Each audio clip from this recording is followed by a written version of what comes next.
Well, good morning, everybody. Thank you guys for being on time. Those of you with cameras on, I like you better. I just want to remind you guys, I appreciate it. I did not send out a topic for this meeting because really I wanted to see how the prospecting went this week, and I was going to kind of cater what we did in training to that. I think the topic I picked today is very apropos. It's the first time I've ever done a real training specifically on this, or at least first time in a long time. Did a bunch of research, videos, reading last night, this morning to dial it in. And so I'm excited to see what you guys think about it. We're talking about positive thinking, positive self-talk, and affirmations. And really, even more importantly than just that, how our brains perceive negative information and positive information, and how understanding the science behind that should inform how we approach things like prospecting. And so you guys have now been through, hopefully you're coming to these power hours. And I'll just say this, by the way, and I don't want to be an alarmist, and I'm not trying to scare anybody into doing anything. I just want to be real about it. The industry is off about 30% in production in October over September. You know where we were in September, you know where we were in June. We're doing about half as many originations as an industry now as we were in June, and June was not a good time. If you aren't doubling down on your activities, prospecting and changing behavior, you could have been a 4 or 5 loan a month loan officer last year, and you could be out of the business come this winter. And I'm not saying that to be an alarmist. I'm saying it to you so that you understand where we're coming from right now. And so even for you guys who are managers, if you have people who are not hitting their minimums and are not coming to these trainings or coming to the power hours, you got to ask yourself about, are you investing in the right people? This is the time to double down. And so I know a lot of you guys are coming. It's great. And we're sharing that. It's an awesome thing. And I think we're getting a lot of success out of it.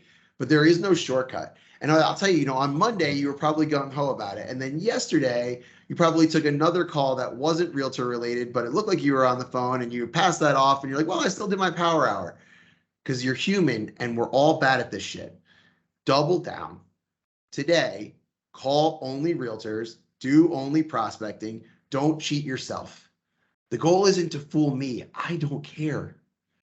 The goal is to get results for you, right? And so don't do the normal human thing, which is, hey, we work out really hard, we diet really hard on Monday, and then by Wednesday, we're eating ice cream. Don't do it with this. Today is a day to reaffirm your commitment to prospecting every day and your commitment to being a better version of yourself and changing behavior. So what happens? First of all, all the research I did last night, this morning on this topic, there's a woman named Allison Ledgerwood, did a TED Talk. I'm going to steal a lot of stuff from her. I thought she did this in a way that really spoke to me. And so I'm going to steal a bunch of her stuff and you can go check it out on your own. But before I hop into that, there are 2 books. Ninja Selling obviously talks a lot about affirmations. When I first read the book, it was the only part of the book that I didn't immediately buy into. I am the type of person who's naturally wired to be cynical about these sorts of things that don't lead to results. I have learned over the last 4 years to be far less cynical about it, and it has changed a lot of the things in my life. I also read a book called Think and Grow Rich by Napoleon Hill. If you haven't read it, it's like so many of the top entrepreneurs in this country and business people will tell you that was one of the first books they read or it changed their life. And that entire book is about preparing your brain and opening your brain to the pathways of success by writing down your goals and positive affirmations and leading yourself towards those things so that you see them. Right? When we're negative, all we see are negative things around us, and when we're positive, all we see are opportunities around us. Both things are there all of the time. What you're wired in to see is the difference. So I want to talk about that. You probably had this experience this week a little bit. You probably had some prospecting calls that went really well. So you're at baseline right now. You have a prospecting call that goes really well. You're like, oh, serotonin, this feels so good. And then probably like 45 minutes later, you're back to baseline. Because that's how we receive the good things that happen to us. You also probably had some negative prospecting calls. Maybe they weren't even that negative. And so you were at baseline, you went, oh, that hurts. And then you kind of came back up a little bit, but you never got back up to the line. You hold on to those negative experiences. What could I have done differently? Why did this happen to me? Maybe I'm not that good. And it starts to feed into your negative experiences, right? And I'll talk about other areas of life where this becomes very obvious. We talk about having to change behavior. So here's just some science stuff on this. There's research that shows if you describe a glass of water as half full or half empty, most of you guys have heard of this, you have a gain frame on the half full or a loss frame on the half empty, it changes the way people perceive the glass. just by using those words to say it. Right? We have science behind this. Well, the really interesting answer is, how hard is it to switch someone's thought process on that? So they did some studies at UC Santa Barbara I want to go over with you guys. They told people there was a new surgery with a 70% success rate. Half the people heard there was a 70% success rate. And those people perceived this surgery as being really good. Then they took another group of people and said the surgery had a 30% failure rate. And those people perceived the surgery as bad. We are bad at that part of it, right? But here's the part that's far more interesting. They then reframed for the 70% of people that they told the surgery was good. And they said, hey, the other way you could look at this is that it's also 30% of people failed. And those people immediately changed their opinion about this new surgery. But when they told the 30% failure group that the way that you could change this was to go to that it's a 70% success rate, they held in their negative perception. In other words, we are biased towards negative things, and we have a hard time changing our mind once something is negative. We have a very easy time giving up on something that's positive. So whatever your thoughts are on your last 3 days of prospecting right now, realize that your biases are to remember the negative, hold on to the negative, and dismiss and forget about the things that worked for you, which is why nobody does it. I hope the thing you learned most from doing these power hours is that nobody was doing this without the group, even though everybody knows it's the most important thing. Right? It's wild. It's a wild thing to think about. It's because we hold on to the negative stuff more than the positive. It hurts us more. And by the way, this is biologically programmed into us. Why is that? Well, if you find a little food somewhere and you're foraging, you remember that. That's a good experience, right? If you run into a porcupine, that can kill you. And so we have a bias in the survival essence to weigh more heavily our negative experiences than our positive ones, because our positive ones can keep us alive for another day and our negative ones can kill us forever. And that's how we perceive these things on an evolutionary basis. And so we have to work super hard to get out in front of this. And the science says we can do our brains. They did another study. They said there's a governor of an important state up for re-election. They said when this person was originally elected, they said that the new budget cuts this person brought in were going to cost the economy 10,000 jobs. They then told the first group of people that this governor was able to save 40% of those new jobs. And people were like, oh, we should re-elect that guy. Then they told another group of people 60% of those jobs were lost. And they hated that guy. But then they tried to reframe again. And they said to the first group, the positive group, just so you know, that doesn't mean that 60% of those people lost their jobs. And they immediately hated the governor. We're going to vote for him. They told the second group, but you do know he saved 40% of those jobs. No change. Still negative. We want to focus on the negative. Again, it's evolutionary. It's a survival instinct. We're biased towards the negative. When we stay there, it's harder to change our minds. So the lost frame sticks. I'll give you another little piece of research that shows how hard a time we have with this, okay? They said there's a new one. They gave 2 test groups. This is all still at UC Santa Barbara, 2 test groups. They said there's a new disease affecting 600 people. And they have a new treatment that was going to save 100 lives. How many people died? And then they did to the same group and they said there's a new treatment and it's going to lose 100 lives. How many people are going to survive? Right? Same equation, right? 600 minus 100 is 500. In the first framing, where it was a gain question, it took people an average of 7 seconds to come up with the answer. Still embarrassing, by the way. Should be faster than that if you guys have a mortgage. But in the second group, where it was a loss framing, it took people 11 seconds. Our brains lock up on this loss stuff. It actually affects our cognitive ability when we're in this negative space. And so I would venture to guess that if you looked at the people who are most successful in this job, it is the people who either have a natural tendency or a focused tendency to find a way to focus on the positive things that are happening to them, And the people who are struggling are finding a way to find the negative things. And by the way, it's easy to find negative things today. But I'll tell you what, I was around a whole lot of people who during the middle of the pandemic found a whole lot of negative things to focus on in the mortgage industry as well. My turn times suck. We have these crappy new underwriters. There's all these changes. No one knows what they're doing. Oh, there's always stuff to complain about. And by the way, I'm not immune to any of this. I don't sit here and say I have this all figured out. But one thing I will say is that for me consistently in my career, and this comes from sports. In sports, I cared so much. And you lose half the time. If I look at all the teams I was on, I lost a lot. I was on some really bad teams. And what you learn from that experience is that losing is part of the journey and that it's okay. And that you don't have to stick on the negative with that. It's like, that's just part of the experience, is that what makes winning so magical is the losses. Brett's favorite sales book is Go for No. It's the same thing with the prospecting, right? If you can reframe your losses into experiences gained, right, it changes that process. I see this with my kids. My oldest daughter, Samantha, the minute she's not good at something, she wants to stop doing it. I'm like, why do you have to be good at this thing? And she starts off, by the way, she says, I'm great at this. I go, oh, you've never even done it. She goes, nope, trust me, I'm great at it. Then we do it. She's not great at it. She's like, well, I don't want to do it anymore.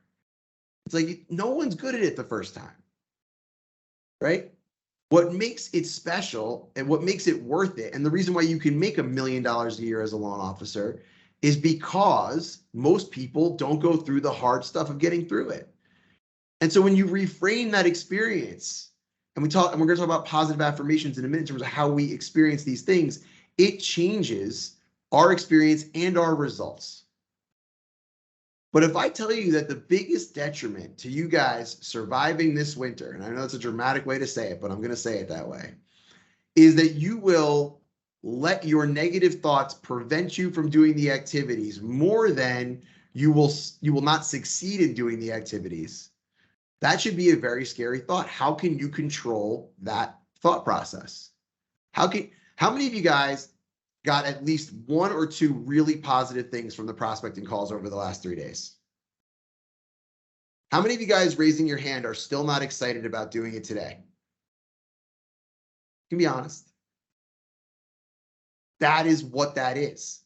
That is the thing you need to be fighting. I've been doing the prospecting calls too. I have a 2 to 3 for loan officers. I've had some really good conversations. I am not looking forward to it today. Right? I had to frame that in my mind. By the way, I'm going to power through and do it because that's how I'm wired. I have a commitment. I'm going to do it. But next week, I'd like to find a way to focus on the positive stuff so I am excited to do it. I'd probably get better results and have a more powerful day if I got excited to do it. Why am I not excited to do it? Because of those negative experiences, even though I can't remember what they were, they hold over it. And I enjoyed it for the most part, right? But that icky feeling of when one goes bad, it stays with you longer. We have to be able to overcome it. So we tilt towards the negative. I'll give you some other examples in life that might resonate with some of you guys. Has anybody here ever done any sort of gambling in any sort of a way? A lot of people, right? Especially my guys in here, right? When I win $200, it goes into my account. Cool, I won. I'm almost like relieved. When I lose $200, I immediately think of all the stuff I should have bought with $200 or could have bought with $200. It feels awful. It feels 3 times as bad to lose as it feels good to win. The winning doesn't change anything for me. And really at this point with those small amounts of money, because I gamble, if I gamble, it's $50 a game type of deal, the losses don't change anything either. But my psychological impact from losing is far greater than my psychological impact from winning. And by the way, thank God, that's the reason why I don't have a gambling problem, right? Because I'm like, this doesn't feel good. Keeps you away from it, right? And so we have this bias towards the negative. Why? Right? And that's a healthy thing, right? Because if you're a bad gambler and you go on a losing streak, it can ruin your family, it can ruin your life. I've seen it with people, right? The loss aversion is healthy evolutionarily, right? But we have a bias towards that losing. The losing feels worse than the winning feels bad. When you win a lucky hand at poker, you're not like, man, I'm so lucky. You walk around thinking about how good your luck is the next 3 days. But if you're at a 95.5 chance of winning and the wrong river card comes out, you'll remember that for the rest of your life. When we're unlucky, man, does that hurt. Is that everybody else's experience too who's been a gambler? Right? Very rarely do you remember the wins like you remember the losses.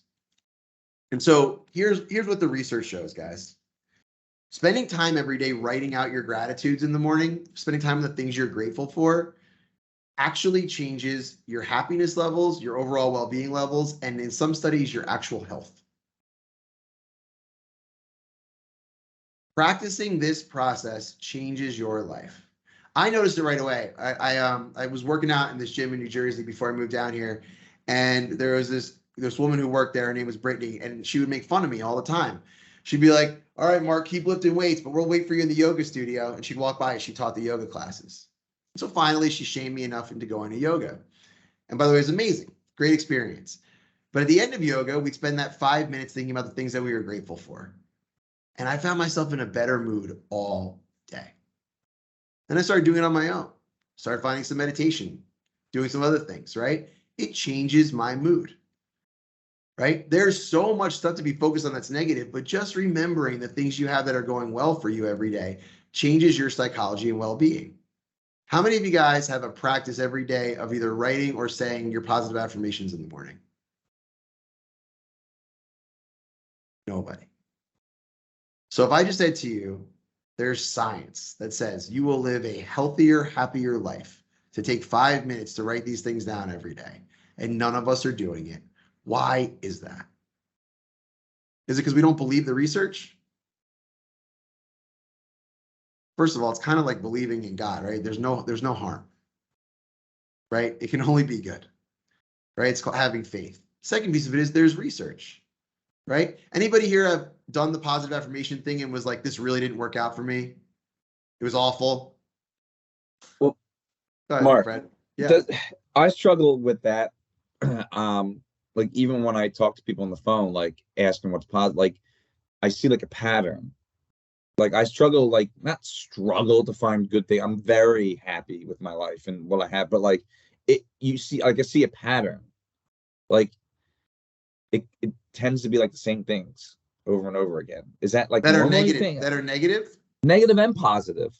Like, like what am I grateful for? Well, I can pay my mortgage payment, like my family, like there's things like, do you think that if, I don't know what your study says, but like, should we be digging deeper, like other things too? Like, I don't know. Like I struggle with that. I think you should try, right? And so I'll give you an example. So in the video that I watched, that I'm talking about with this woman, she says, she'll come home from the day. And by the way, you guys probably all do this. How was your day at work? How was your day, honey? And immediately people start talking about the negative things that happened to them that day, right? This is a really bad habit. We think this is going to help us. It actually puts us in a worse mood, and it certainly puts our spouse in a worse mood, right? And sometimes I walk into that, and my wife works here, so it's somewhat awkward. Sometimes I walk into that, and I'm just like, I don't even have the energy to try to focus on something positive, but I usually try to go like, hey, what good things happened? Right? Try to reframe that conversation. And there's always stuff, right? And so, yes, first of all, the first thing I think about every day, and I'll get emotional if I talk about it, is that my children, I have 3 of the happiest, healthiest, most beautiful children in the world. And by the way, you have to be grateful for it every day, because if you know anyone going through something that is not one of those things, nothing else matters, right? And so I start there every single day. At the same time, I'm so grateful for so many of my experiences throughout the day here, right? I'm grateful. I could have had a really bad day yesterday, but if I think about it, I had a bunch of individual interactions with some of you guys that were super rewarding. I had a loan officer, $170 million producer, reach out to me because she was struggling with her business. Her favorite realtor sent her the Ninja Selling podcast episode that I was on, and she reached out to me on Instagram and Facebook to connect because she wanted to get to know me. That was awesome, right? I'm meeting with her later on today. That was awesome to make a difference for somebody that way where she wants to connect now, right? There's a million things in your day that happen that were super positive, right? And so you can focus on those. But yes, I do think you should, to answer your question, I think diving deeper is super important, right? yes, the big things we should not forget that on the big things right now. And you make it seem like, yeah, I can pay my mortgage. It's like, well, if you can't, nothing else matters, right? And so, or unless somebody's sick, right? And then you talk about those things. Yes, and you should remember those things. But yes, it's about the positive directions. The woman in the things talks about the student that came to her office who was super inspired and had questions, and she had to have a good conversation with that person that was rewarding in her otherwise bad day. You guys, if you're doing this job correctly, should be making a difference in the lives of the people around you. I have right now, honestly, and this is not a joke, between some of the stuff I do on the side, the speaking event that I did in Alabama with Diana's team, the Ninja Selling Podcast, I have a realtor or a loan officer or the posts I'm putting up on to me every day, telling me how happy and amazed they are with or how something in my content is making a difference for them. That's amazing, right? I generally hate doing the social media stuff in the videos, but if I remember how grateful I am that I'm getting to make an impact with those people, it's the engine I need to keep going, right? And by the way, me doing consistent social media has been a 10-year battle with myself, right? I have to focus on the positive pieces of it. Otherwise, I will stop doing it, right? I think it's really important. I also am not drawn to it naturally. I have to find ways to make it happen. Same thing with your prospecting. There is no shortcut to growing your business. You have to find a way to double down on your prospecting in a way that is going to make a difference for you. Your number one priority is not just to do it, but it's to continue to find a way where you like doing it and where it feels rewarding and where you're focused on the fact that this is making a difference for you. That is the battle of the moment. How can you feel good about the activities that you know you need to do to get going? And so the training today is about, guys, theory and knowledge are useless without changes in habits and behavior. I recommend putting a 5-minute calendar on your calendar every morning. If these trainings start at 9:15, maybe your day starts at 9 or 9:15, whatever it is. At 9:10, before the training starts, write down 3 things you're grateful for every day. See what happens. Do it for a month, right? Challenge yourself to say, hey, one thing for you, one thing that's a staple thing, my mortgage, my kid, whatever else it is, and then 2 things that are specific to yesterday that you can be grateful for. Maybe it's the fact you got to share a meal with your wife. Maybe it's the fact you got to talk to an old friend you haven't talked to. Maybe it's a reconnection with a realtor that you thought you lost touch with.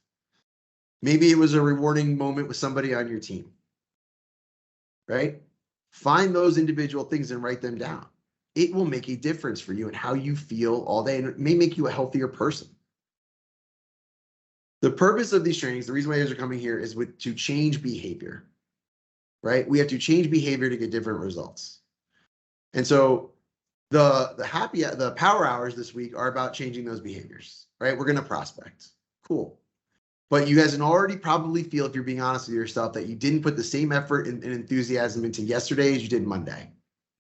Great. We've identified that we're human. Today is the day we rally back to overcome it. Yeah, Monday was easy. You called all the realtors you were most excited to call. Wednesday, you had to call some that you were less excited to call. Right? That's just real. But find the things you're grateful for. How do we filter out the negative? And if you're already thinking about negative thoughts about this, what did that research just tell us? It's very hard to shift. This is a movement. If you're the person who's in the habit of sharing your negative stories with people, stop. I used to do culture training for every new employee. Something we got away from when the pandemic, towards the end of the pandemic, just got crazy. But one of our rules here was that, we're not going to share negative stories with each other. Right? We're not going to be the spreaders of negative information. It doesn't help you. It doesn't help them. Right? That's a victim mindset. We want to be players. We want to focus on the positive, things that we can control. Right? And we all do this. We all slip into it. But the number one thing that you can do for somebody else is, hey, listen, it feels like you're sharing a lot of negative information right now. How can we shift? And it might be a little bit annoying, but that little bit of annoying can save that person from having a really bad day or the continuation of those things. And so it's not me. These really smart people who read Think and Grow Rich swear by this affirmation process. You know what? I've never met anyone who was like, I've been doing this affirmation thing for 30 years, made no difference. Never heard that, right? A long obedience in the same direction, which is continuing to grow and challenge ourselves to do the small things that make the big differences. Well, our mindset and how we feel about our jobs are the difference. And in a world full of negative information normally, specifically an extra negative right now, we need to take care of ourselves in a way where we can bring enthusiasm to our jobs. Because, by the way, if you want to attract the right realtors, not just realtors, but the right ones, the ones that'll be good partners for you, the ones that are also attracting good clients, you have to be in a positive mind frame, because the positive realtors are going to be the ones attracting the positive clients. And none of them are going to want to work with somebody who's in a negative space. Right?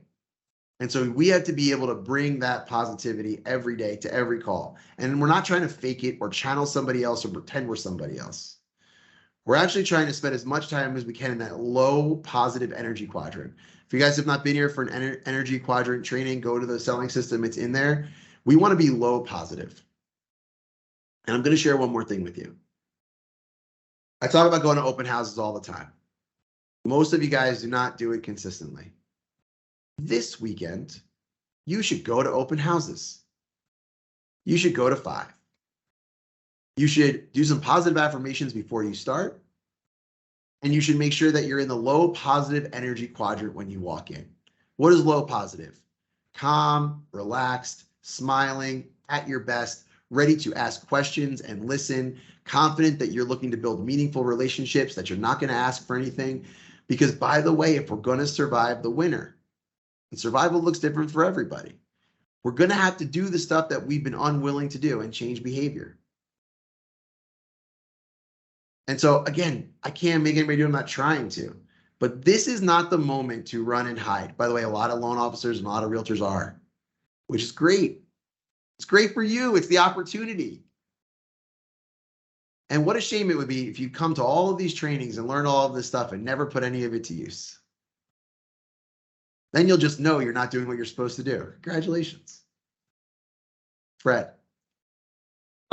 Just so I can touch on that open house thing. Like, I know I talk and people, I'm boring, but like going to open houses and no negative self-talk, Fred. You're smart and successful, and everyone wants to hear from you. I'm incredible. Please listen to me. But going to open houses, it is. I know, Brett. Is like weird sometimes, but like going to open houses in your own neighborhood is like the easiest thing in the world. Yo, this is my neighborhood. What's going on? And like, so easy. So I just, if you're nervous still about going to open houses, and I do slack that now with whether I need to get back to it. I'll be honest about that, but like, it's very easy to walk in an open house in your own neighborhood. Guys, by the way, if you're nervous to go to an open house, you're thinking about it wrong. It's because you're trying to get something out of it. Just go to the open house to see the open house and to meet people in a low positive way. And if you happen to meet a realtor, talk to them and ask them about themselves, and then divorce yourself from any other outcome. They are so excited somebody walked into their open house. Right? And by the way, all of you guys should be interested in what's going on with the real estate market in your area right now. You can learn a lot by going to open houses. I've been doing this with some of the realtors that I know here, or the ones that I don't know. I'm like, hey, I'd love to connect for 15 minutes to talk about what you're seeing in the marketplace. Everyone's like, yeah, 100%. 100%. Everyone's willing to have a conversation right now because they want to know what you think, what you're seeing. Right? It's so easy right now. The only reason it's not easy is because you're attaching yourself to trying to get something out of it other than just finding a way to deliver value. And so if you summarize this week's trainings, yesterday and today, be a go-giver. Look for opportunities to deliver value. Put other people's interests above your own, right? So that you can influence them, right? Be in a low positive energy quadrant. Find positive affirmations. Tell yourself you're great at going to open houses. I'm awesome at having conversations with new people. People like me when I have those conversations. This is going to be the difference for me in my 2023 goals. While everybody else's business is shrinking, I'm going to make sure that mine grows. These are the stories we need to be telling ourselves right now. And when you say that to yourself, you don't believe it, say it again and again and again until you get there, because the only thing in your way is that negative self-talk. Here's some of the things that I'm telling myself right now. I was born to be a sales leader in this type of moment. These difficult moments, man, that's when I'm at my best. And then what it starts to do for me is I start to see opportunities everywhere to be better. What do I mean by that? Well, if I'm going to be the best sales leader for this moment, then this is the training I'm going to do, even if I don't have one prepared. And I'm going to go ahead and do the research and make sure I watch the videos and read the books and get in the right stuff. And I'm going to be intuitive about what my team needs and deliver that information in a way they can digest. And I'm going to push them towards doing more stuff, but not for me and for them. And I start to look at all those different things because I'm committed to being the best sales leader for this moment. And you guys should be committed to being the best loan officers, the best branch managers, the best partners to your referral partners that you can be in this moment. I'm the best. I was made for this moment, tell yourself. Anybody can do it when it's easy, but me, I'm the guy who gets going when the going gets tough, or the woman, right? I was born for these moments. Hard is what I do. That's the story we want to be telling ourselves right now as a team. Paige. I was just gonna say something about open houses. A couple of, like a month or two ago, I went to an open house and I met this girl and we just, you know, I liked the way she dressed. I like, we just started talking about kitchens and all of this stuff and just kind of got to know her.